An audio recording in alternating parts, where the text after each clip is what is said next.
If you had to name the greatest medical advance of the past 2 centuries, what would you pick? Smallpox vaccine jumped to my mind until I realized it was discovered back in the 1700s.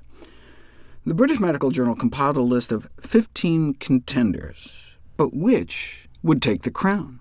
Would it be anesthesia? Kind of nice to be asleep during surgery. Would it be antibiotics? One of the 15 may be surprising. The medical marvel that was water with sugar and salt.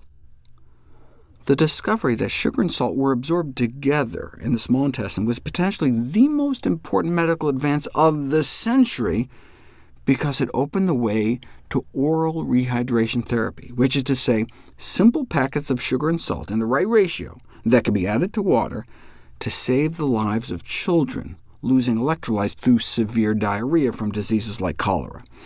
Here we just hook you up to an IV, give you intravenous rehydration therapy, but cheap, easy oral rehydration saved millions and millions of children's lives every year, such that UNICEF can now put out reports like this to help finish the job. It only costs pennies, though. If only there was a way to sell salty sugar water for $2 a bottle. Sports drinks are a multi-billion-dollar industry fueled by Coke and Pepsi, and even drug companies are now getting in on the action. Researchers went online to see what kind of hydration advice people were getting.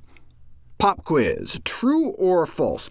Fluid consumption during exercise should be based upon thirst.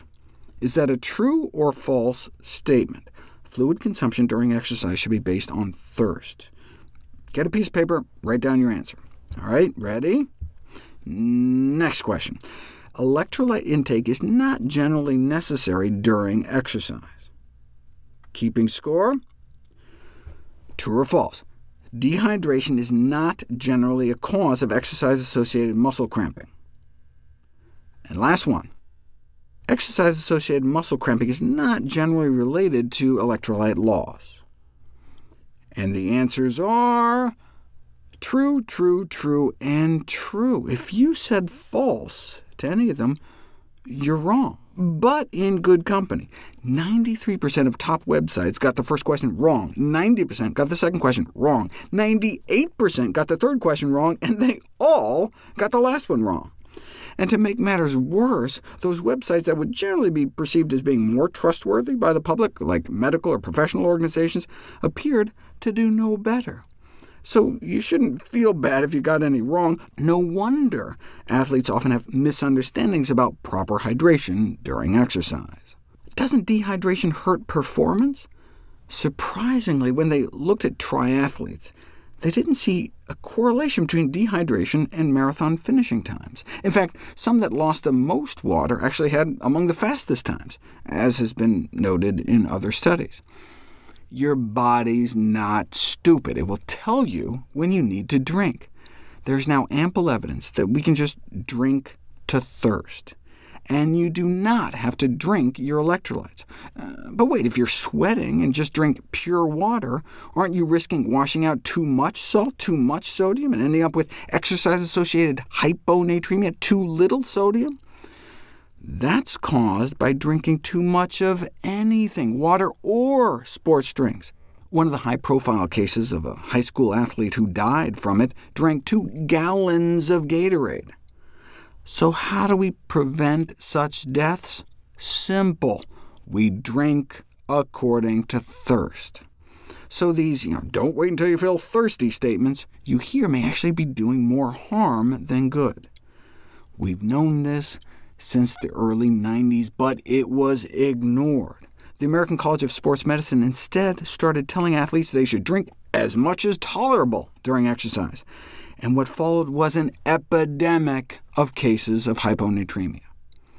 Commercial interests may have played a role in delaying the acknowledgement of these findings for decades. Now, the current ACSM statement no longer says that, in fact emphasizing how dangerous it can be to drink too much. But they still plug sports beverages as sometimes preferable to water. I wonder who these authors are. Funding received from the Gatorade Sports Science Institute, or on the Gatorade Sports Science Institute Speakers Bureau, Gatorade Science Institute, more Gatorade, a quick step over to the Coca-Cola Company, and then back to Gatorade. So anyways, which of the 15 medical marvels won, by the way? Was it oral rehydration to prevent deaths from cholera, or antibiotics to kill off the cholera bugs? No. Our greatest medical miracle over the last 2 centuries was sanitation, preventing the cholera from getting into our drinking water in the first place.